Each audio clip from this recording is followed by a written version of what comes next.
Hello, everyone, with the emphasis on one. Good to have you back with us, dear listener, as we are in the studio.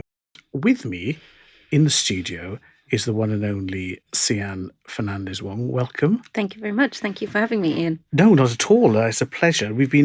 I know Emma, our executive editor, has been interviewing you. We've been covering you a bit. We thought, hang on, let's just get face-to-face, voice-to-voice. So let's do the intro. Tell everyone who you are and then a bit about Cocoon. Certainly. I'm Ceanne Fernandes-Wong. I am the CEO and co-founder of Cocoon.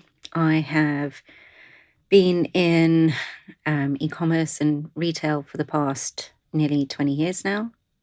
And 3 years ago, we launched Cocoon, which is a luxury subscription service. And we focus exclusively on luxury handbags. And so the best part of luxury, yeah. Some would say. And with that, our model is different to a lot of the rental options out there in that we're a membership service and we focus on monthly subscriptions. And so you pay for your subscription and in exchange, you can then access our collection of handbags. Right, there's so many words in there to pick up on. We have luxury, we have handbags, there's the sustainability, membership, subscription. So in terms of strategic bingo, we've ticked off all of them. So we may as well just go back and dive into them. But before we go much further, let's just focus for a second on the handbag. Now, I've got a genetic problem, which is I am obsessed with man bags and jackets. So I totally understand this sort of acquisition syndrome, can't get enough of them. Handbags, however, are a world of their own. So tell us about, these just aren't any old handbags, are they? What are the handbags that you trade in? So firstly, jackets, handbags, really two fantastic categories. But specifically for us, it's luxury and designer handbags.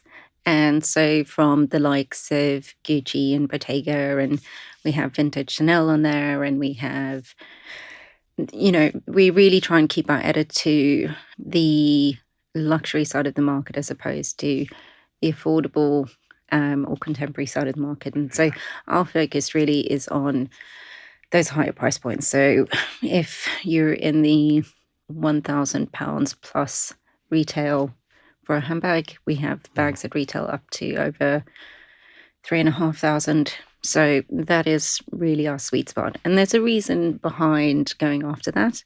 You can see the look on my face. So yeah, please tell us. So luxury handbags themselves, as we know, price points have been increasing significantly over the past, especially during the pandemic. It was quite discussed at the price of luxury handbags. So was that because of supply chain or just because people were thinking, I'm not commuting, I'll dedicate my first class train ticket to a new handbag? What was driving that? I think there's a couple of different things. I think in price points, I can't speak for any of the luxury brands. I'm on the receiving end of a lot of those price increases myself. But there is firstly, a psychology behind price points. And so in terms of desirability and luxury and exclusivity. And then secondly, you have, how do you differentiate yourself when everything is increasing so much? And so... Increase even more. Increase even more. And so for us, the focus is less on price point, but more on quality and desirability.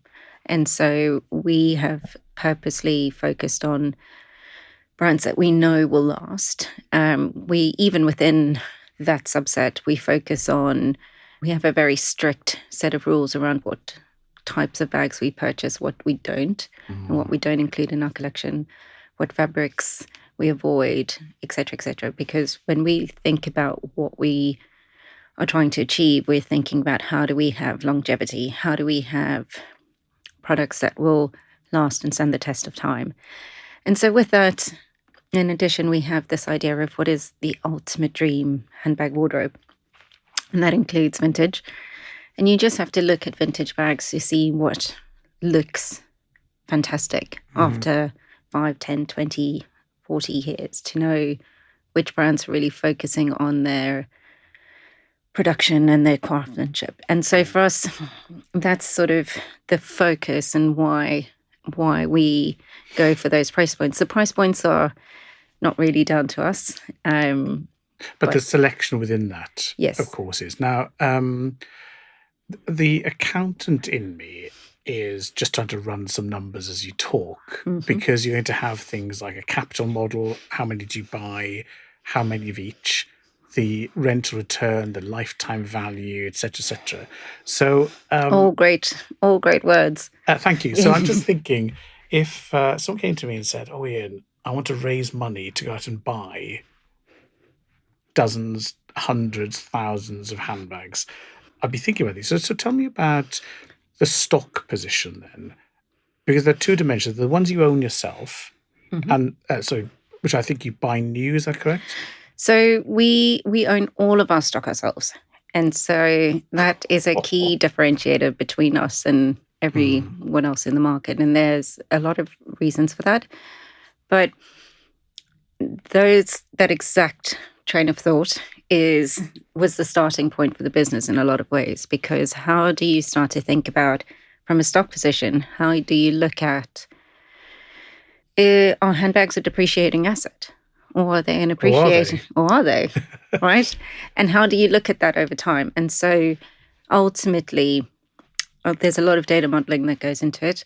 There's a lot of understanding around depreciation and which bags and which brands depreciate at what rate or not, and how then to think about those handbags as an asset class in and of themselves, and how do you balance appreciation, depreciation against time and the income you can earn on that asset during the time before you have to exit it. So that is essentially, so if you're thinking about it, so we buy our handbags in through a variety of ways. We have wholesale agreements. We have B2B pre-owned relationships.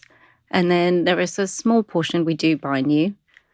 And that is mostly just because they're ultra desirable and you cannot get them any other way. And so, and we also understand what the resale value of that bag is if we do buy it in new, because there are brands that will then go on to, because of the exclusive nature, will go on to appreciate in value in the secondhand market. So that's really how we look at all of those aspects of our stock. So when you think about, to your point, when you're fundraising and you're going out and you're saying, well, I have all this, I need money because I need to buy stock. And then a lot of people look at you like, okay, how does this work? Yeah. Right? But once you explain the point around treating handbags as an asset stock class, and the fact that, especially because we're so thoughtful about the products that we buy, and we've learned a lot over time, and we've inputted that information back into our model, so it's gotten smarter, we're able to say, we think that this is how these items, this is what the value will be over time and where will come out. And so then you start to, have a business where you're earning money, but you also have an asset class that is going to earn you money should you decide to. The third part of that is you also become an arbiter of that value. So, if you compare this with maybe New York property, then if you say, oh, my new penthouse block is worth X million, which you then securitize, you're sort of being a market maker, a value maker, as well as a trader off that. So it's quite an interesting position. There'll come a point when you have enough stock to be the market price setter. Yeah, and that's the aim, but also there's this knowledge and expertise that we hope to bring in. And when I talk to people and I start to really dive into the idea around what we buy and why we buy. So it's understanding what is a trend, what trend are going to continue, but also what we've seen is what doesn't hold its value. And so if we're not buying into it, ultimately, is it that relevant for the audience today? Because either through our expert knowledge or through what we've seen in the past 3 years, we get a really good sense of what is happening in the market. And so for us, we have a really good understanding of how prices change over time, what value changes over time, what people are wanting here and now. And most businesses, most retail business, and this is one of the things that I really geek out over because the data side of this is so cool. But most businesses, coming from a marketing background, you're looking at what's your lifetime value, how many customer touch points do you have, what does an active customer look like to you? If you're in a luxury business, you might be saying, oh, my active customer is somebody who's shopped with me once in 12 months or 18 months. Any customer or any member that has been with us is interacting with us at least once a month. So they're ordering something new on average between every 25 and 28 days. They are adding items to their wish list all the time. So if somebody's with us as a member for 14 months, during that time frame, we have 14 months worth of highly detailed data points. So when you start thinking about what does that even look like on a customer basis level, the lifetime value, yes, really interesting. Yeah. But when you think about how many, when you start to pull that data out and you think, we know how old they are and we know where they live and we know what they like and what they're ordering and what they're looking at alongside. And so you build up these really complex, detailed patterns around what people are doing and what they want to do.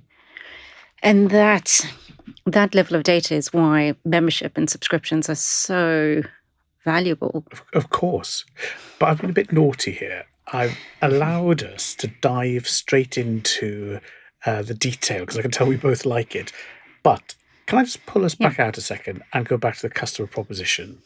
So I wake up in the morning, either a friend tells me about it or I'm desperately trying to find the must-have bag, come across your site and think, oh, I could just have it this month. Yep. The proposition is, just correct me when I get this wrong, I become a member, I can then rent one bag at a time for up to a maximum of 3 months. Yep. Or as little as 1 month. So we have 2 types of membership. And either a full-time membership, which is you pay monthly and then you can... And what sort of money are we talking about here? Let's be focus and brass tacks. £79 a month for our premium membership or £99 a month for our deluxe membership. Premium membership gets you access to bags up to 1,500. And deluxe that's pounds, not that's pounds. Cubic centimetres of capacity. Up to £1,500 in value. So ultimately, you're paying £79 a month. And in a year, if you're changing every year, you can, you're looking at 25, £1,000 worth of handbags, roughly, right? So, so very reasonable. Reasonable cost to pretend ownership. Very reasonable. And then our deluxe membership is £99 a month, and those price points are between £1,500 and £3,500. So you can have a very luxurious Bottega Veneta Arco tote that is, beautiful and beautifully made and feels luxurious for £99 a month. Well, I'm going to put pictures of some of these bags after we've recorded. Send me the best bags. I'll put the pictures in the program notes. Yeah. But you said Bottega Veneta, so I'm sold. Now, 2 things immediately come to mind, good and bad. One is my little puppy that I'm carrying around town has just been sick in the bag. What do I do? Slash been stolen, slash my iPhone's exploded, whatever. So the damage side. And then the other side is, do you know how important I am? I'm a deluxe member. I want that bag now. Rip it off someone else's shoulders. So how do you manage that? Damage and excess demand for the now generation. 2 things we deal with. We're very fortunate. Most of our members don't put their pets in our bags. Do you know, honestly, the worst and thing that does happen most frequently is ballpoint pens. They are literally Satan's pointers. Oh my goodness. Yeah. Be eco-friendly, buy a pencil, please. But also, we must all know that person in your life/office that walks up to your brand new laptop and points with a ballpoint pen onto your screen. Literally, there should be special employment regulations to deal with them. I can see Ed in the sound room nodding. They're evil. Evil. Yeah. Yeah. But ballpoint ink, and honestly, it's really hard to get out of a bag. It's really hard to, whether that is ink, whether that's a leather interior or a fabric interior. So that happens more frequently. We try and be as fair as possible. But always. You insure them, or I, as a member, am self-insured, I can take out insurance? How does that work? So we do have minimal insurance on our bags. However, that doesn't cover my ballpoint pen exploded in your bag. I'm so sorry. So we have a few different things. One, members are responsible for returning their bags in the quality that they got sent out. God, stress. And it's more infrequent than you think. Most people are thoughtful, and so we try and get as many of the marks and mistakes out of bags, and we're pretty good at that. We either do it in-house, or if it's really severe, we'll send it out to a third party. And if we can get away with a deep cleaning, we will. If there are instances where it's gone beyond that and, there is willful damage, people do. There are, unfortunately, a small subset of people who aren't respectful. But where there is damage, let's say it's accidental, and you can't return it to pristine, does the next person get the chance to rent a B grade or a C grade and pretend it's just the patina of their own busy life that they're carrying around with them, or is that bag then a write-off? It's not necessarily a write-off because, to your point, the resale market is full of items that are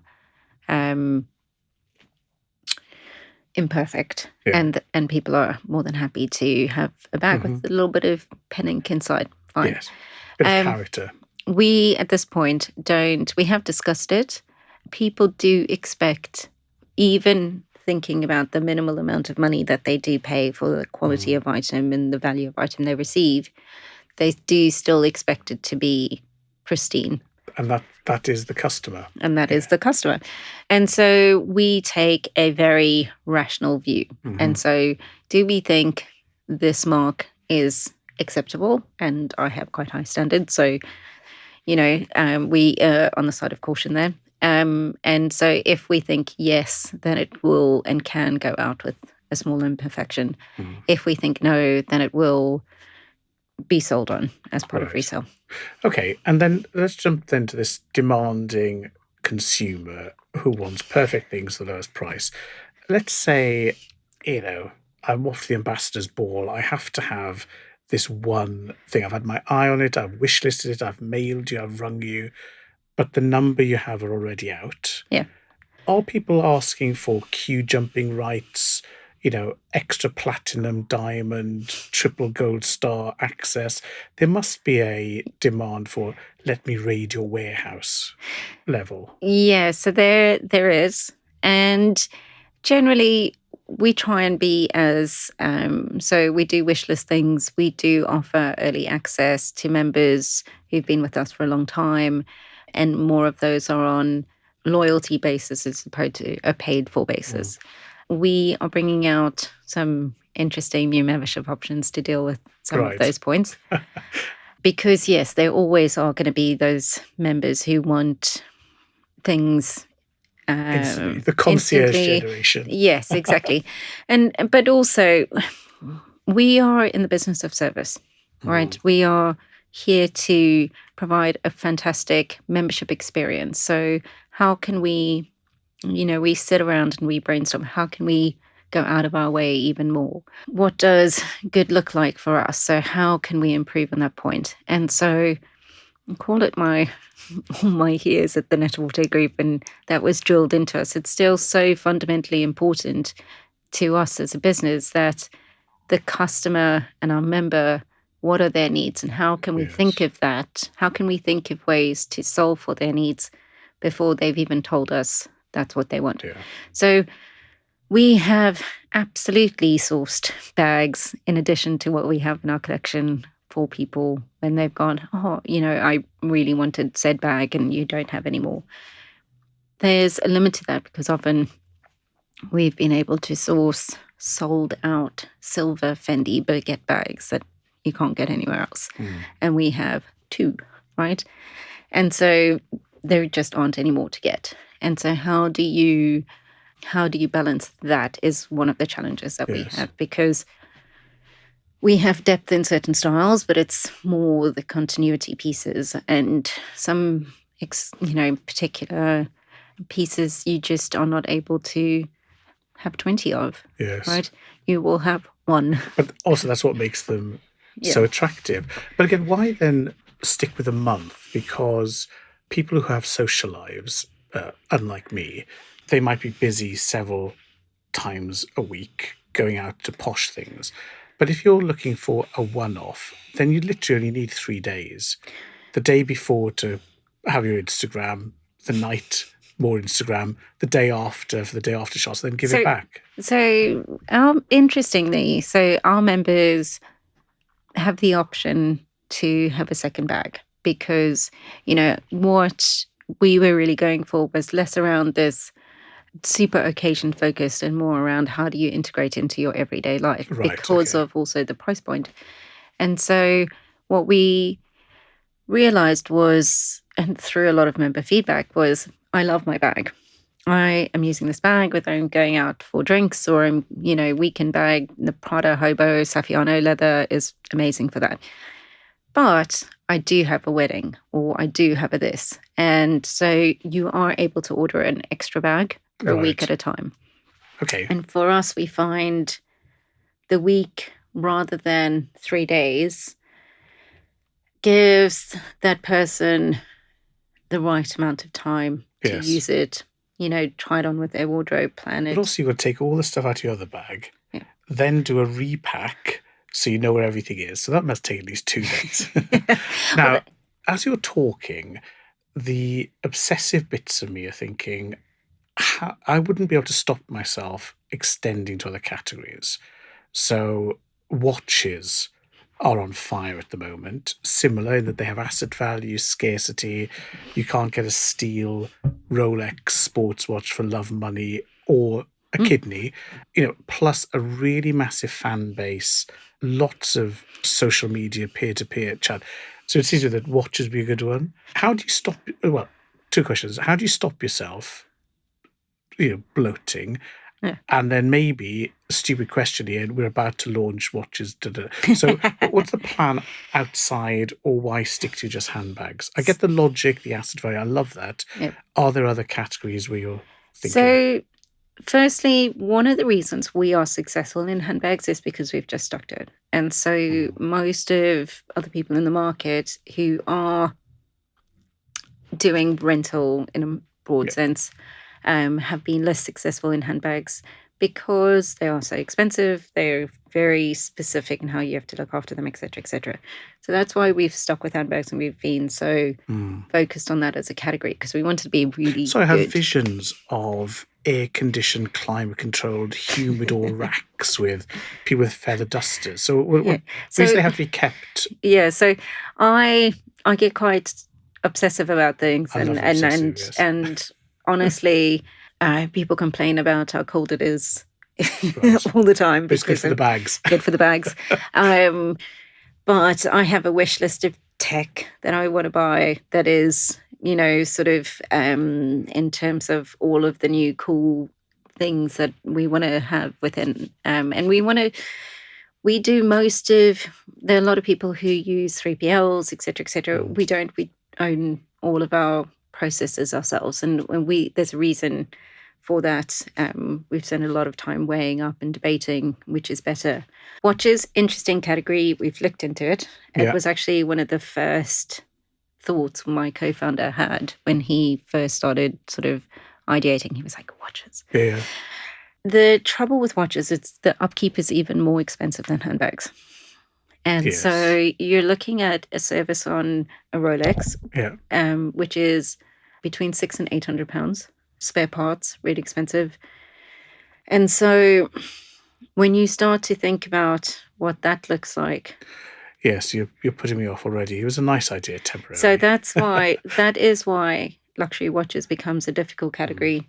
Clothing for me, I have mixed views on whether rental clothing is a good idea or not. I think it's fine if you've got a plastic surgeon who can make you fit clothes, or you're one of these people whose body doesn't change shape throughout your life. Whereas if you're in the 98% of everybody else, then the combinatorial complexity of size, etc. To me, it just seems that that's what shops were for in the first place. There's a lot of that, certainly. And the reason, part of the reason for handbags was around the universal nature. You can be a woman whose body changes size over her sort of, between her 20s and her 40s or 60s or whatever, and it doesn't really matter. Because the bag is a bag. A bag is a bag. You could be whatever gender you want. A bag is a bag. Versus clothing, you have wear and tear that's at a different sort of level. Yes. There is, if you're not sample size, and we've worked in retail for long enough to know. But for our listener, we are both perfect sample size. May I just say, if they close their eyes and imagine, that's us. And so for that, right, for me, there are people that are doing that. Good luck to them. Great. There could be other categories in the future that we expand into, but for the moment, the big focus is handbags. Right.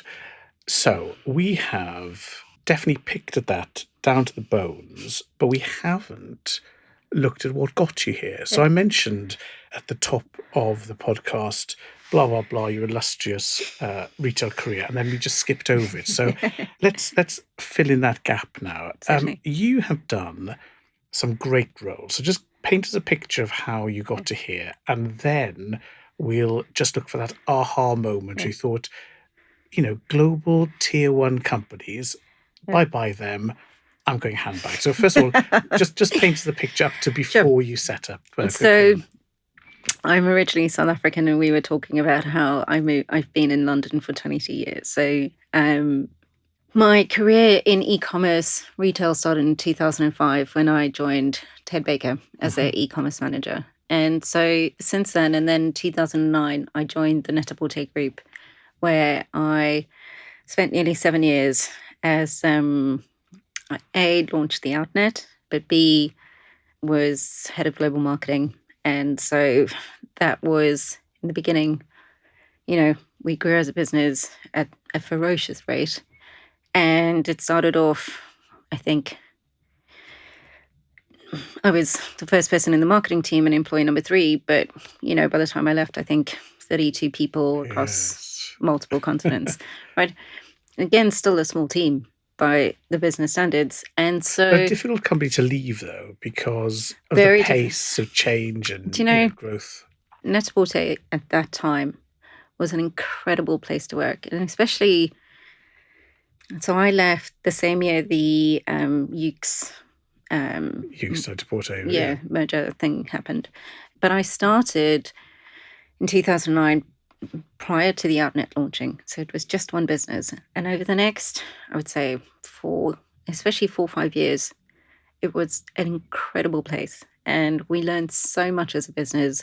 Went on to launch Mr. Porter. We went from being a startup or becoming a scale-up to being a 3-business organization with... Which was setting the standards for others. Exactly, setting the gold standard. And I remember having a conversation with someone in 2017, and he'd been in Asia, and he was coming to run a business that I was involved in, and he was talking about how, Net-a-Porter, who cares, right? And I was taken aback because I was like, this is a business that really set the way Yes. luxury e-commerce operated. And so a very hard business to leave. But we all need to leave at some point. And I was offered 2 roles in Paris, but that didn't work out. So I landed up joining Kate Spade as Senior Director of E-commerce, International Markets, Digital, blah, blah. And that was really interesting, being in the UK for an American brand. Yes. Or rest of world, as they call it. Yeah, rest of world.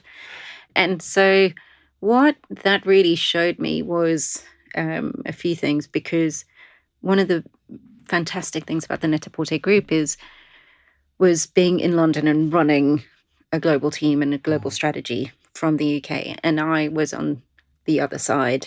And that, to me, I found it wasn't a position I enjoyed being in, right? I didn't enjoy being not in the home market, and I found myself on a plane to New York quite often. And so... And again, I think it's the difference between a global service experience brand, the various porters. So there you are known for what you do, not for the prod or the sub-brand. But when you're Kate Spade, there is only one Kate Spade. Whoever Kate is, it's one Spade globally. And there's that different view, I think, of the top-down global brand, which kind of sits a bit odd if you've been customer-focused and service-focused for a while. Yeah, and I think, to Kate Spade's credit, they do service fantastically well, especially in the US market, where they're very well known for their overall service. But that's also to your point, because in my previous role when I was at the Net-a-Porter group, it was setting the strategy, setting the brand, defining what that brand meant, having conversations. I remember quite early on, everybody had an opinion who our customer was. And so eventually I was like, okay, we can't have this anymore. We are going to make sure that we all know who our customer is and what they look like, and developed customer personas. So we all knew and were speaking about that same end goal. But at Kate, that was already set. Yeah. And so that was a really interesting experience. Fantastic group of people. But I was also there at the time of the tapestry acquisition. I was thinking you're basically like an acquisition magnet, aren't you? So so after Kate, you went to Paris. Yes. Yeah. Well, interestingly, I didn't actually go to Paris. Oh, no. So I stayed in London and worked in Paris, which is... Oh my God, that's so pre-Brexit and global. I know. And actually, on a personal level, completely unsustainable, which is ironic given the brand. But so Fanny was at one of the co-founders, and I caught up, and she told me she was leaving and heading to Hong Kong, and that her position would be vacant. And so and that was after I'd spoken to them in 2015, and they'd said, look, we wanted to work with you, and that didn't work out. So I was already familiar with the brand and the team. And so I came on board as Vice President of EMEA in September 2017. And then in December 2017, I took on the role of CMO in addition to that. And so I was in Paris every week. I think one year I calculated I left the country 40 times for work. No. And so I'm balancing the exhaustion of that with the first bit, which was I was in Paris every week. So that's ideal. So that sounds like, travel notwithstanding, the perfect job. So what made you then think, you know what, I've had enough of being this high-flying, air mile eating exec. The call of handbags. Just talk me through why the startup. So I think a couple of things, and as much as I loved being in Paris, as anybody who does a lot of corporate travel will tell you, it's nowhere near as fun or as glamorous as anybody makes out to be. Not after the 30th time. Not on, yeah. And secondly, on a personal life perspective, I felt that I needed to have my work in the, not that I've always traveled for business, and so that's not an issue. It was just more that my main point of business needed to be where my life was. And so my husband made it clear he didn't want to move to Paris. Again, he was like, I thought we had this conversation. So that cleared that up. And so therefore... It's nice he thinks he gets a vote. I think that's very open-minded of you. And so it just became a very sort of, okay, well, Paris is no longer going to work because I need to be in London. I have a family too. And as anybody with kids, when you're traveling a lot, it becomes really, really tricky. So there I was going, well, now what? Right? I've done this for 2 years. It's been amazing, but really hard work, especially because of the travel. Take the travel out of it, and it would have been very, very different in terms of the energy level. And then I was sitting around throwing ideas about, and I looked into rental a bit before that and thought, wouldn't that be good? I had another idea about a tech business. I may still start it one day. And then the other idea I had was around a sustainability agency. So I was like, what am I going to do? Right. Because how do you put those together? The thing that I realized was the driving factor around what I'd been doing in my career was building businesses, which I love doing. The convergence of fashion tech, really important, but also niche businesses that have gone on to become big businesses has actually been a recurring theme. And so what I wanted to think about was, where could I take all of those interests and passions and skills, and what else could I do with that? And so thinking through all of those things and thinking through rental, and then I met my co-founder, Matt, who I was introduced to him by a few different people in the industry. He went, oh, there's this guy and he has this idea and he, could really benefit from someone like you. And so we went for ramen, As you do. As you do. And headed off. And, that was 3.5 years ago. Wow. And so the first thing that after he was like, oh, I think handbags. And I was like, yeah. Actually. But it is one of those things where you think, oh, my first response was there's a platform business that was waiting to grow. But as you've said, that focus is, a really important part of it. Exactly. And so I went home and I essentially built the business case for it. And I sat and I built the P&L and I sort of forecast the business out for the next 3 years. And I was like, what could this actually look like? And so has it turned out like your P&L? Just checking. Because I have this conversation with our finance director all the time. And oddly enough, when you look back, it never looks like the projections. I think, I did it at a time before COVID, right? Good point. So nobody was thinking that we were going to go headfirst into a pandemic. And, certainly in those first 3 months, everybody was calling each other around. All the sort of CEOs from all the rental business, we were all calling each other going, so how's things for you? Yeah. Are people just ordering into their house and then wearing them with their pajamas on Zoom calls? Exactly. Yeah. And so for me, the other thing was the driving forces. I have built businesses within businesses, and I've done that successfully. And I've been very fortunate to have that support system, which we don't have at Cocoon because we're an independent startup. Yes, we've had investment from Kering, but we're still an not a small thing. Not a small thing. But we're still an independent startup without any of that support. And so it felt very much like a itch I needed to scratch, having been in the industry. And, I joined Vestiaire when they were, I think, 7 years old. So also, again, 7 or 8 years old. So, at a time in their life cycle where they'd grown up quite a lot. And so I felt like it was something I needed to prove to myself and But now something I you've needed to do. gone this far. Yeah. So say you're halfway into the 7-year itch of scratching it. Do you think that at the end of the 7 years, you think, I love that, I'm going to start from scratch again and go? Or do you think, now I've caught up with where I've normally joined, Yeah. and I think I do quite like these bigger businesses? So when you look at the trajectory, I know you're halfway through scratching, but is the trajectory, I like growth, or is it, I like startup? I think startups are not for everybody. And there's a reason for that, because they are really hard. And they are very rewarding because you learn at a level you wouldn't anywhere else. Yeah.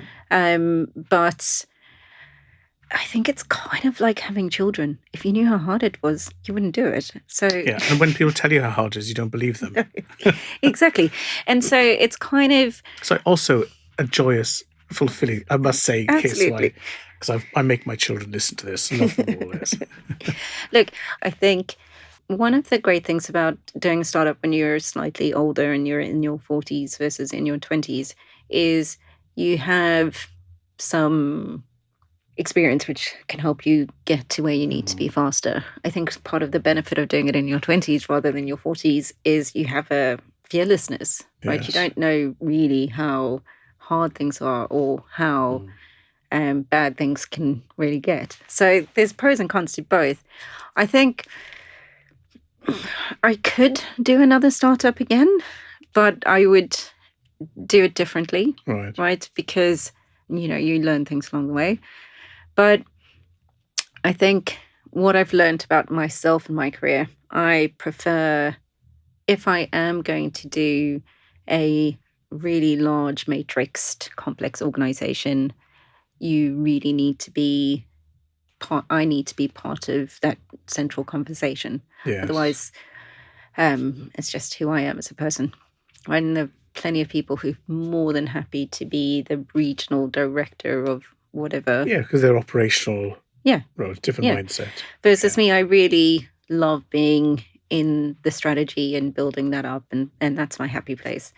I really like businesses where you can drive initiatives forward fast. And that is why I really like scale-ups as opposed to those larger businesses. I think when I joined Spade and they told me that the roadmap was 18 months long and therefore that was when my project could start, I kind of went, what? How does it, what? Yeah, it's big business. Yeah. And so to answer that question, I'm really happy we are at this point. I think I'd wanted to have gotten here faster. Right, but that's the impatience. That's the impatience. We have so many exciting points on our roadmap, and whether you're talking about tech development or you're talking about business growth, international growth, etc., they're all things that we're looking to continue to build out. But in addition, there are other businesses that are out there, and so would I don't know, I might think about how I could do them. So I feel concurrently. We're at that cliffhanger moment where the storyteller means we should just pause it now. So, Ceanne, that was amazing. Thank you so much for that. We are, of course, tracking the business. So you feature in the recent sustainability report, and there are many aspects that we haven't even touched upon today around sustainability. So I know Emma's done an interview with you, and I'll put a link to that actually in the program notes. But we have covered so much ground. I particularly think we've finished on a nice point around this idea of being at the heart of the business and growth with pace. So those are my sort of motivating takeaways as we head off into the rain. Thank you very much. Ceanne, absolute pleasure chatting. Thank you for being with us. Thank you so much, Ian.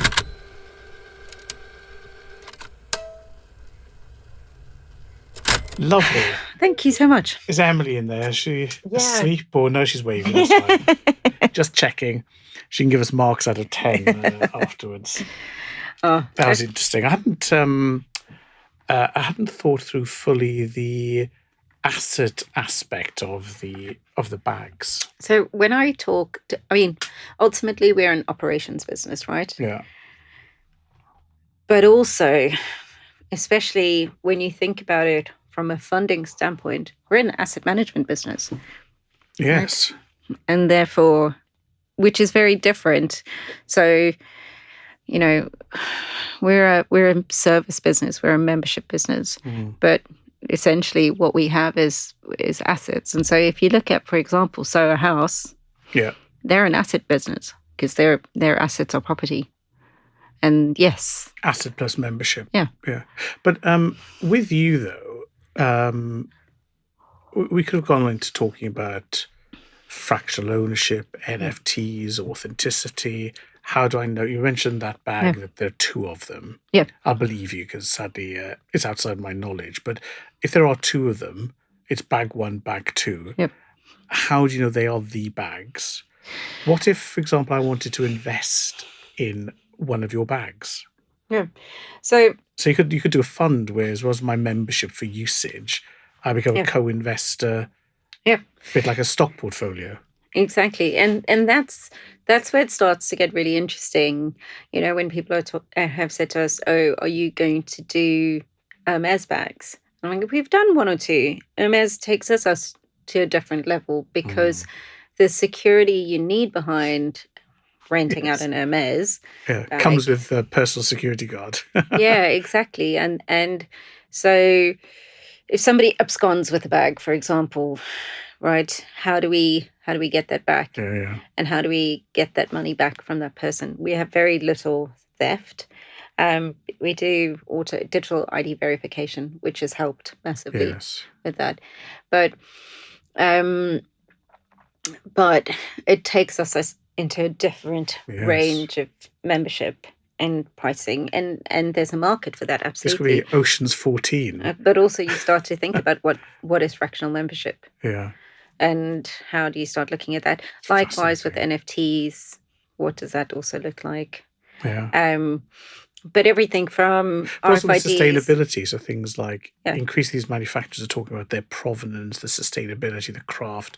Then a lot of that you're going to want to be able to say, you know, this bag is made with ethical labor, with you know, exactly, non-copper, chemical, whatever. But that's also part of why we've gone the luxury route as opposed to the more contemporary. Of course, because even with and not all, but when you start talking about Fendi Peekaboo bags are made by hand, right? And they're made by hand in Italy. You're not.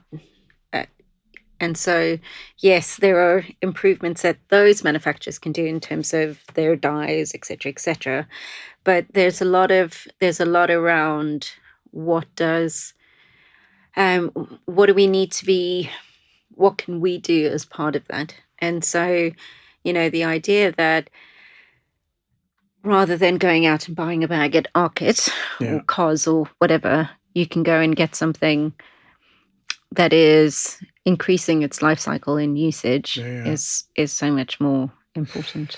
Fascinating. Well, look, we'll come back to this, I'm sure. Thank you so much, Ian. Pleasure. Really lovely seeing you. You too.